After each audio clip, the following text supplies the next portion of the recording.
સાથીઓ નમસ્કાર। ડુંગળીના પાકમાં જલસંચય પ્રોડક્ટ એક વીઘા જેવી ડુંગળી છે તો એમાં 2 કિલો જલસંચય આપેલું છે અને 2 વાર હરિત સંજીવની પ્રોડક્ટ ફૂગ માટે ડિફેન્ડનો સ્પ્રે કરેલ છે, સાથે સાથે સ્પ્રેમેક્સ 85।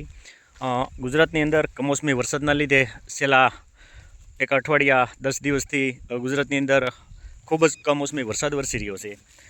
છતાં આની અંદર અત્યારે જોઈએ તો બહુ આ ડુંગળીને કોઈ ખાસો એવો કોઈ ઇસ્યુ નથી, કોઈ વાંધો નથી આવેલો।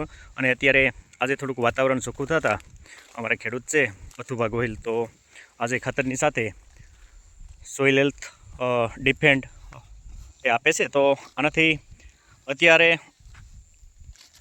વરસાદ પછીની જે માવજત છે, ખાસ કરીને જે ફૂગજન્ય રોગચાળો છે ને એના લીધે ઘણી જગ્યાએ જોઈએ તો ખાસ મહુવા પંથકમાં ડુંગળીના પાકને બહુ નુકસાન થયેલું છે।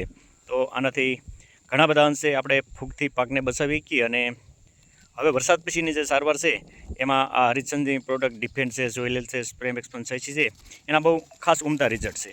અને આપેલા પણ આગલા વર્ષે પણ એને આપેલું હતું અને એમાં બહુ ખાસો સારું એવું રિઝલ્ટ છે। શરૂઆતના બેસિસમાં જ આપેલું છે એટલે એના લીધે પાકનો ગ્રોથ પણ સારો છે।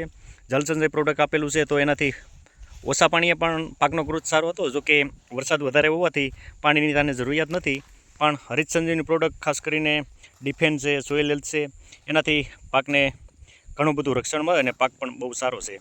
અને અત્યારે બસ વરસાદ રહેતા આજે એ ફરીવાર આમ આપશે તો દરેક ખેડૂત સાથી મિત્રોને ભલામણ છે કે અત્યારે ફૂગજન્ય રોગચાળો વધારે હોવાથી ડુંગળીના પાકોમાં ખાસ કરી અને આ હરિતસંજીવની પ્રોડક્ટનો ઉપયોગ કરવામાં આવે તો પાકને 100% બચાવી શકાય। જી ધન્યવાદ। જય જવાન, જય કિસાન।